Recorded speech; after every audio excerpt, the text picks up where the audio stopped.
Welcome to citizens pulse. నేను మీ రాజేష్.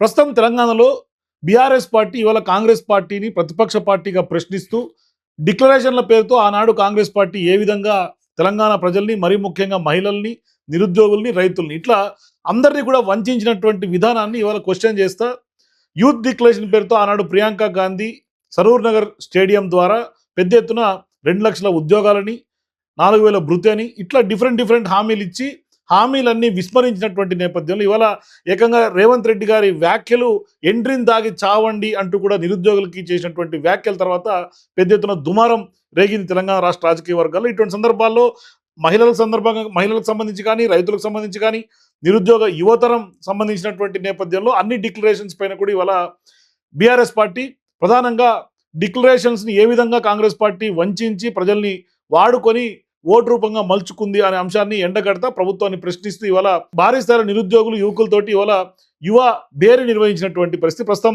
ఈ Congress party declarations ఎందుకు వైఫల్యం చెందింది, ఏ విధంగా హామీలు అమలు పరచట్లేదు అనే దాని మీద మాట్లాడదాం. మనతో పాటు కొత్త రవీంద్రబాబు గారు రాజకీయ విశ్లేషకులు జాయిన్ అవుతున్నారు, మాట్లాడదాం. సార్ నమస్తే. నమస్తే సార్. ఏంటి సార్ ఇవాళ బీఆర్ఎస్ పార్టీ పెద్ద ఎత్తున నిరుద్యోగులకు సంబంధించినటువంటి విషయంలో పూర్తిగా హామీలు విఫలం చెందింది అనే ఉద్దేశంతో పెద్ద ఎత్తున నిరుద్యోగులు ఇవాళ భారీగా తరలి వచ్చినటువంటి పరిస్థితి. గతంలో వరంగల్లో రైతుల డిక్లరేషన్ పరిస్థితి కూడా అదే. సో అసలు ఈ డిక్లరేషన్స్ ఎందుకు కాంగ్రెస్ పార్టీ ఇచ్చింది, ఎందుకు అమలు పరచలేకపోయింది అంటే ఎట్లా చూస్తారు మీరు ఈ వ్యవహారాన్ని? ఇప్పుడు ఏ పార్టీ అయినా ఓట్ల కోసం, సీట్ల కోసం ప్రజల్ని మభ్యపెట్టే హామీలు ఇవ్వటం, అలాగే కాని హామీలు ఇవ్వటం, ఇచ్చిన తర్వాత అధికారంలోకి వచ్చిన తర్వాత ఖజానా ఖాళీ ఉంది, నేనేం చేయమంటారు, ఇక్కడ ఏదో కొండలు అనుకున్నా లేవు అక్కడ, ఈ విధమైన మాటలు మాట్లాడుతున్నారు ఇప్పుడు ప్రస్తుతం ఉన్నటువంటి తెలంగాణ సర్కార్. నేనేమంటానంటే హామీలు ఇచ్చేటప్పుడే అంచనా ఉండాలి కదా. అది లేకుండా హామీలు ఇచ్చి ఇప్పుడు మీరు ప్రస్తావించినట్టుగా చాలా డిక్లరేషన్స్ ఇచ్చారు ప్రతి ఒక్కరికి. ఇప్పుడు ఈ సర్కారు సెల్ఫ్ డిక్లరేషన్ ఇవ్వాలి. ఆ డిక్లరేషన్స్ అన్ని మాతో సాధ్యం కావట్లేదని అదే సొల్యూషను. ఇప్పుడు ఏ విషయం తీసుకున్నా కూడా ఒక విషయంలో ఫెయిల్ అయ్యారంటే రీజన్స్ చెప్పవచ్చు. ఇప్పుడు మహిళలకి పైసలు ఇస్తా ఉన్నారు నెల, దానికి ఏం ఆన్సర్ చెప్తారు? రైతులకు నీళ్లు లేవు అంటే కాళేశ్వరం పేరు చెప్పి నీళ్లు లేవు అందుకే లేవు అన్నారు. సరే, ఓకే, ఒప్పుకుందాం, వర్షం లేదు, కాళేశ్వరం డ్యామేజ్ అయింది, నీళ్లు ఇవ్వడానికి రైతులకు వీలు కాలేదని ఒకవేళ దాని ఎన్డీఎస్ రిపోర్ట్ అడ్డు పెడుతున్నారు. ఒకవేళ ఎన్డీఏనా ఎన్ఎస్డిఏనా? ఎన్డీఏ. అది ఓకే, అక్సెప్టబుల్ కొంతవరకు. కానీ నేనేమంటానంటే ఇప్పుడు మహిళలకు ఇస్తామన్న నెలకి 2,500 ఏమైంది? దానికి ఏం అడ్డు పెడతావు? మరి బంగారం కూడా ఇస్తామన్నారు మెడలోకి, తులం బంగారం, మరి అదేమైంది? దాని ప్రస్తావన కూడా లేదే. మరి అదే విధంగా రైతులకి రుణమాఫీ ఇచ్చాము అంటున్నారు, రైతులు క్షేత్రస్థాయిలో రుణమాఫీ జరగలేదని ఆందోళన చేస్తున్నారు. మరి దాన్ని ఏమనాలి? రైతులు ఘోష పెడుతున్నారు, నీళ్లు అందకపోక, పండిన పంటలు కొనలేకపోగా, మరి వాళ్ళకి ఇస్తా అన్న భరోసా ఇవ్వలేకపోగా ఈ ఫెయిల్యూర్స్ని ఏం చేయాలా? నిరుద్యోగ భృతి అన్నారు. నిరుద్యోగ భృతి అని హామీ ఇచ్చినప్పుడు ఎలా ఇవ్వాలనేది వీళ్ళకి ఒక ఐడియా ఉండాలా, ఒక పాలసీ ఉండాలా, అసలు ఒక ఫ్రేమ్ వర్క్ ఉండాలి కదా. అవన్నీ లేకుండా హామీలు ఇచ్చి ఇప్పుడు నేను ఇవ్వలేకపోతున్నాను, ఖజానా లేదంటే ఖజానా ఉందో లేదో తెలుసుకొని కదా హామీలు ఇవ్వాలి. మరి ఆ నిరుద్యోగ భృతి ఏమో 2 లక్షల ఉద్యోగాలు అన్నారు. ఇప్పుడు యూత్ అంతా కూడా జనరల్గా దానికి ఆశపడి ఓట్లేశారు చాలా వరకు. ఇప్పుడు మరి ఈ రేవంత్ రెడ్డి గారు చెప్తున్నారు 60,000 ఉద్యోగాలు ఇచ్చాను అని. అది కూడా ఎల్బీ స్టేడియంలో భారీ ఎత్తున ఆఫర్స్ లెటర్స్ ఇచ్చారు. మరి కానీ ఆ విషయంలో కూడా 65,000 ఉద్యోగాల్లో కూడా గత ప్రభుత్వం నింపినటువంటి వాటిని కేవలం పత్రాలు మాత్రమే పంచారు అని చెప్పేసి బీఆర్ఎస్ పార్టీ చెప్తుంది. నేను అదే అంటున్నా, నేను అక్కడికి వస్తున్నా. వీళ్ళు ఇచ్చామని చెబుతున్నటువంటి ఆఫర్ లెటర్స్ ఏదైతే ఉన్నాయో అది ఎగ్జామ్ కండక్ట్ చేసింది ఎవరు, వేకెన్సీస్ ఐడెంటిఫై చేసింది ఎవరు, ఆ ఫైనల్ ప్రాసెస్ కంప్లీట్ చేసింది ఎవరు, ఆ తర్వాత వచ్చి నేను అపాయింట్మెంట్ ఆఫర్స్ ఇచ్చాను, ఆర్డర్స్ ఇచ్చానంటే ఆ క్రెడిట్ చోరీ అంటారు. ఆంధ్రప్రదేశ్లో జగన్ రెడ్డి గారు మాట్లాడుతుంటారు. మరి ఇది ఇక్కడ కూడా ఈ క్రెడిట్ చోరీ వ్యవహారం కదా అది. వీళ్ళు ఇప్పటి వరకే ఐడెంటిఫై చేసి ఇవ్వవలసిన ఉద్యోగాలు విద్యాశాఖలో కానీ, వైద్య శాఖలో కానీ ఇప్పటికి కూడా 40,000 ఖాళీలు ఉన్నాయి గవర్నమెంట్ లెక్కల ప్రకారం. మరి అవి ఎందుకు నోటిఫికేషన్ ఇవ్వలేదు? డిఎస్సీలు పోలీసులకు సంబంధించి కూడా చాలా ఉన్నాయి కదా, అవన్నీ పోలీసు డిపార్ట్మెంట్ లో ఉన్నాయి. మరి వాటిని ఎన్ని వేకెన్సీస్ ఉన్నాయి, జాబ్ క్యాలెండర్ ఏమైంది అంటే ఇవి ఒకటి కాదు, 2 కాదు, చెప్పుకుంటూ పోతే 1 గంట సేపు చెప్పవచ్చు. ఒక ఫెయిల్యూర్ అంటే as we will accept it, వర్షాలు లేవు, రైతులకి పంటలు ఎండిపోని, అది యాక్సెప్ట్ చేస్తారు. కానీ ఇచ్చిన హామీలు, చెప్పిన హామీలు ఇవ్వకపోవటానికి ప్రతి దానికి కారణాలు ఏమని చెప్తారు? అంటే అలవకాని హామీలు ఇచ్చిన తర్వాత ఇప్పుడు కర్ణాటక సర్కార్ పరిస్థితి కూడా ఈ ఫైనాన్షియల్గా డిఫికల్టీస్లో ఉంది.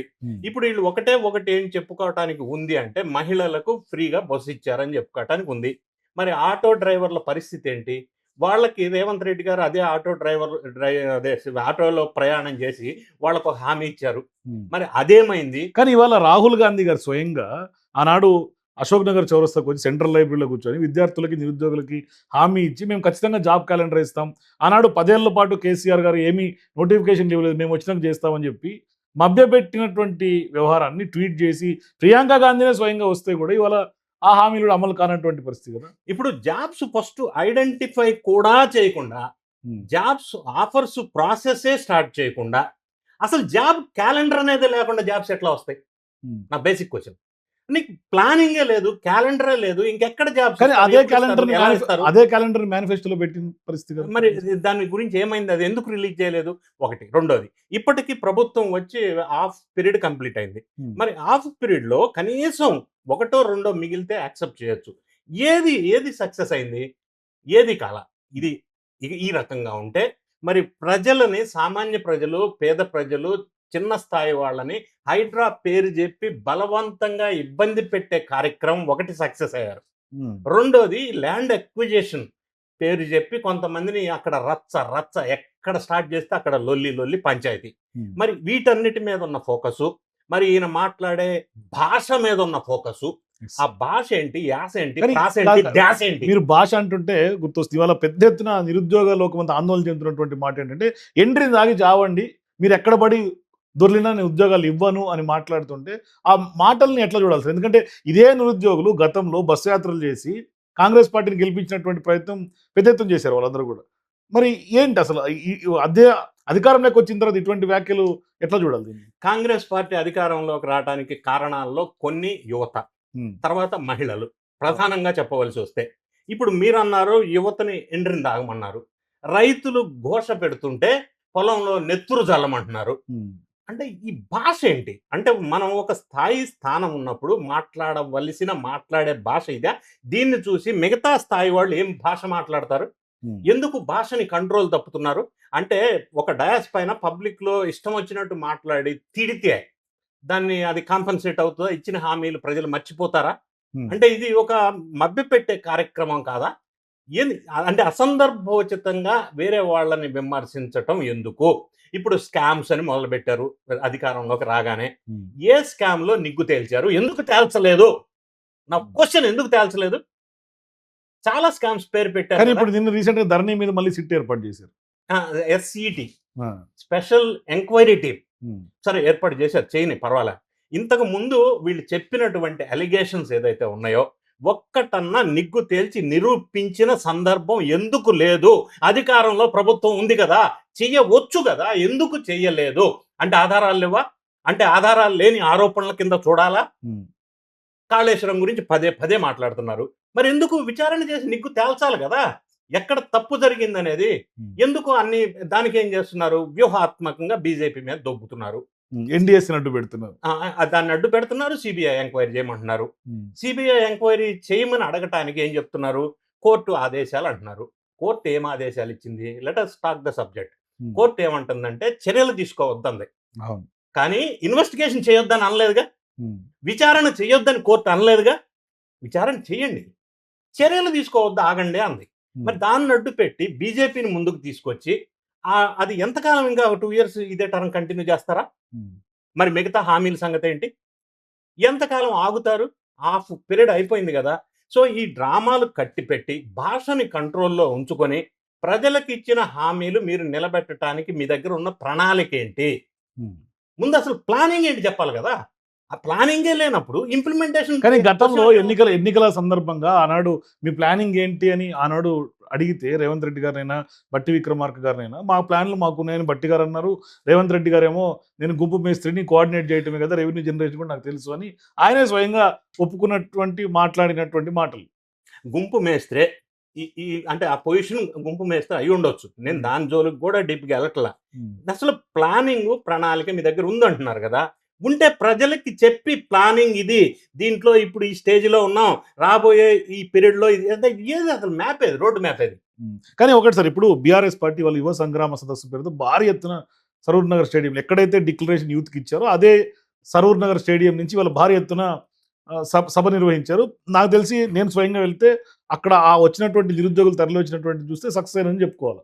అయితే ఇవాళ బీఆర్ఎస్ పార్టీ నాయకులు అంత భారీ ఎత్తున సక్సెస్ చేసి సభ పెట్టి ప్రభుత్వాన్ని ప్రశ్నిస్తుంటే, నిరుద్యోగులతోటే కేటీఆర్ కూర్చొని ప్రశ్నిస్తూ ఉంటే, ఇవాళ కాంగ్రెస్ పార్టీ నాయకులు ఏమంటారంటే నిరుద్యోగులు ఎవరు బీఆర్ఎస్ పార్టీ ట్రాప్లో పడొద్దు, మేము 65,000 ఉద్యోగాలు ఇచ్చాం. ఇప్పుడు ఎవరు ట్రాప్లో పడినట్టు? 2 లక్షల ఉద్యోగాలు ఇస్తామని ప్రామిస్ చేశారు నంబర్ 1. నంబర్ 2, వీళ్ళు ఇచ్చామని చెప్పుకుంటున్నటువంటి ఉద్యోగాలు ప్రాసెస్ చేసింది ప్రీవియస్ గవర్నమెంట్. ఇంకా ట్రాప్లో ఎవరు పడుతున్నారు? నంబర్ 3, ఇప్పుడు భారతదేశ రాజకీయాలని శాసిస్తుంది, ప్రధానంగా డిపెండ్ అవుతుంది యూత్ మీద. ప్రధానమైన కీలకమైన పాత్ర పోషిస్తున్నారు యువత, జన్జీ అని కూడా అంటున్నారు. సో అటువంటి పాత్ర పోషిస్తున్నటువంటి యువత వల్ల గెలిచిన కాంగ్రెస్ పార్టీ ఈ రోజు అదే యూత్ మొత్తం బీఆర్ఎస్ వైపు ఎందుకు మొగ్గు చూపవలసి వచ్చింది అంటే, నిరుద్యోగ వృత్తి మాట మరి గవర్నమెంట్ లో ఉన్న వాళ్ళు ఎందుకు మాట్లాడటం లేదు అంటే, అది ఎందుకు మాట్లాడటం లేదు? మాట్లాడాలి కదా, ప్రణాళిక ఏంటో చెప్పాలి కదా, రోడ్ మ్యాప్ ఏంటో చెప్పాలి కదా. అది చెప్పకుండా ఎంతకాలం మభ్య పెడతారు? సో ఇవన్నీ అంశాలను నిరుద్యోగ వృత్తి కూడా అమరవీరుల కుటుంబాలకి ప్రభుత్వ ఉద్యోగం అన్నారు, 25,000 రూపాయల డబ్బులు అన్నారు. అసలు అమరవీరుల కుటుంబాలు ఇప్పుడు అడిగే పరిస్థితి లేదు. ప్లాట్ అన్నారు. సరే, అమరవీరుల గురించి ఐడెంటిఫై చేయడానికి ఒక కమిటీని వేసారు. ఆ కమిటీలో డిష్యూ ఆ కమిటీ కాలయాపం జరుగుతుంది. కాలయాపం మనం కొట్టుకున్నారు. అంటే నేను అనేది కమిటీలు అనేది కాలయాపన అనేది మనకు చరిత్ర చెప్తున్నటువంటి సత్యం. అల్టిమేట్ గా how many years you will take to clear all these promises? ఒక క్లారిటీ ఉందా? ఉంటే చెప్పండి, ప్లానింగ్ చెప్పండి, రోడ్ మ్యాప్ ఎలా వెళ్తున్నారు. అది లేనప్పుడు ప్రజలు ఎంతకాలం నమ్ముతారు? ఇంకా 2.5 సంవత్సరాలు ఉంది, ఎంతకాలం నమ్ముతారు? అంటే దాన్ని కవర్ చేయటం కోసం మళ్ళీ భాష, అంటే ఎవరు మాట్లాడలేని భాష, దానివల్ల మభ్య పెట్టడం కాదా అని నా ప్రశ్న, అంతే. జస్ట్ సో ఇప్పుడు మీరు అన్నట్టుగా హాఫ్ అయిపోయింది, ఇంకా హాఫ్ ఉంది. మరి ఈ హాఫ్ లోనే కనీసం హామీలు నెరవేరే అవకాశాలు ఉంటాయని అనుకోవచ్చు. అంటే కొంత హోప్ ఏమన్నా ఉందా కనీసం మీ ప్రభుత్వం మీద? ఈ హాఫ్ లో లాస్ట్ 1 year వచ్చేసరికి ఫోకస్ ఆన్ ఎలక్షన్స్, ఇక మిగిలింది 1.5 year. ఈ 1.5 year లో అవుతాయా అని అంటే, ఇప్పుడు అసలు ప్రణాళిక ఉంటే కదా అవుతుందా కాదా అనేది. ఆ విషయం వాళ్ళే చెప్పలేనప్పుడు మనం ఎలా చెప్తాం? Where is the convincing point here? నా దగ్గర ప్లాన్ ఉంది, ఇది ఏదైనా చెప్పగలిగే స్థితి కూడా లేనప్పుడు అవుతాయి, ఫుల్ఫిల్ అవుతాయి అని ఎలా చెప్పగలం అనేది నా క్వశ్చన్. థ్యాంక్ యూ రవీంద్రబాబు గారు. Thank you. సో ఇది ఖచ్చితంగా రవీంద్రబాబు గారు చెప్తుంది. 100% హోప్ అయితే ఉంచుకోలేము, ఎందుకంటే ప్రణాళిక లేనప్పుడు ఖచ్చితంగా ఏ విధంగా నెరవేరుస్తారు అనేది $1 million క్వశ్చన్గా మన ముందు మిగిలే అవకాశం ఉంది. కాబట్టి ఇవాళ నిజంగా తెలంగాణ సమాజం కూడా ఆలోచించాల్సినటువంటి సందర్భం. యువత అంతా కూడా కాంగ్రెస్ పార్టీ కాకుండా బీఆర్ఎస్ పార్టీ వైపు ఎందుకు మొగ్గు చూపుతోంది అనేది నిజంగా అందరూ కూడా పునరాలోచన చేయాల్సినటువంటి అవసరం స్పష్టంగా మనందరం ఉంది. మరో ఉద్యమంకి కూడా కొంత శ్రీకారం చుట్టుకునే అవకాశం కూడా లేకపోలేదు.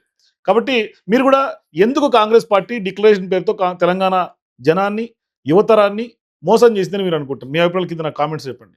For more videos please watch citizens pulse.